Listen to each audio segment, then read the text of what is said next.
बहुत समय पहले की बात है।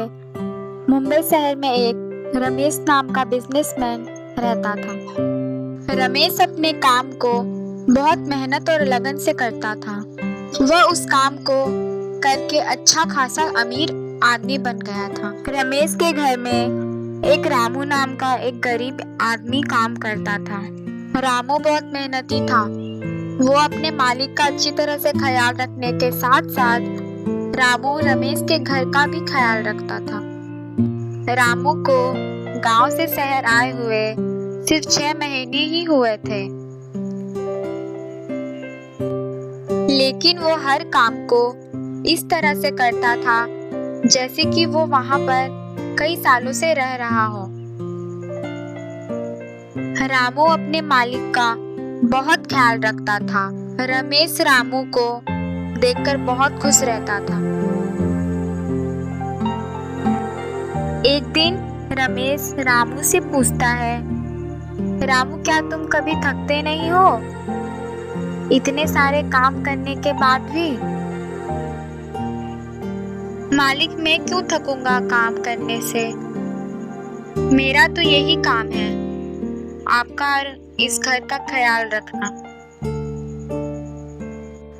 वैसे भी जिस नौकर को इतना अच्छा मालिक मिले तो हर इंसान दुगनी मेहनत और लगन से मेहनत करे। रमेश बोलता, तुम मुझे शर्मिंदा मत करो, लेकिन मैं जानता हूँ तुम जैसा इंसान मुझे ढूंढने से भी नहीं मिल सकता।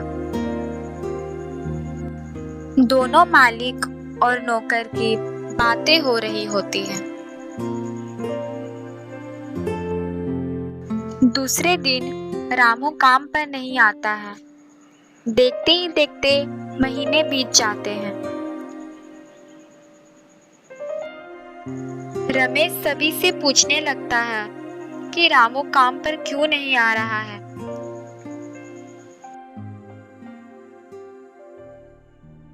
रमेश को कुछ नहीं पता चलता है। वो सभी से पूछते पूछते रामू के गांव चला जाता है। रमेश रामू के गांव पहुंचते ही एक आदमी से पूछता है कि रामू का घर कहाँ है।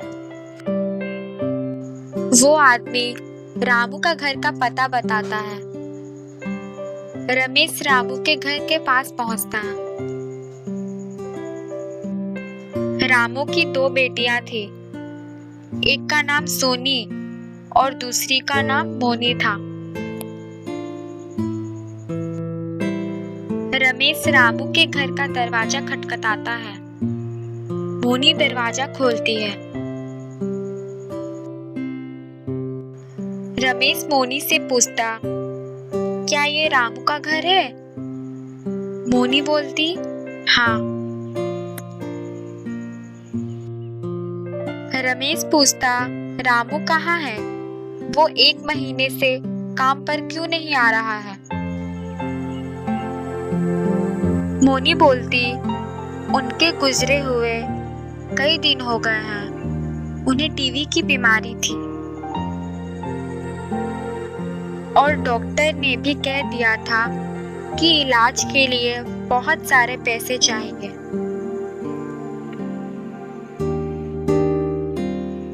लेकिन हमारे पास पैसे नहीं थे, जिसके कारण उनकी मौत हो गई। रमेश बोलता, रामू ने मुझे अपनी बीमारी के बारे में क्यों नहीं बताया? रमेश अंदर ही अंदर अपने आप को कोसने लगता है और पूछता है, बेटा तुम्हारे घर में कोई बड़ा नहीं है क्या? मोनी बोलती, नहीं, सिर्फ मेरी एक छोटी बहन है। श्यामू सोचता, ये दोनों तो अनाथ हो गए हैं, अब मैं क्या करूं? मेरे घर में कोई बच्चे नहीं हैं। मैं इन्हें अपने घर ले जाता हूं। रमेश मोनी से बोलता है, बेटा मेरी भी उम्र हो गई है, मेरी भी मौत कब हो जाए क्या पता। तुम दोनों मेरे साथ चलो, आखिरकार मैं भी तो तुम्हारे पिता की तरह हूँ। दोनों लड़कियां जाने के लिए तैयार हो जाती हैं। रमेश वकील से बात करके अपनी सारी जायदाद उन दोनों लड़कियों के नाम कर देता है।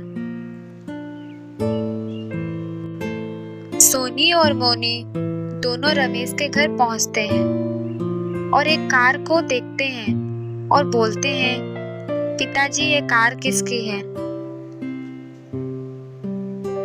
ये कार मेरी है, लेकिन ये चलती नहीं है।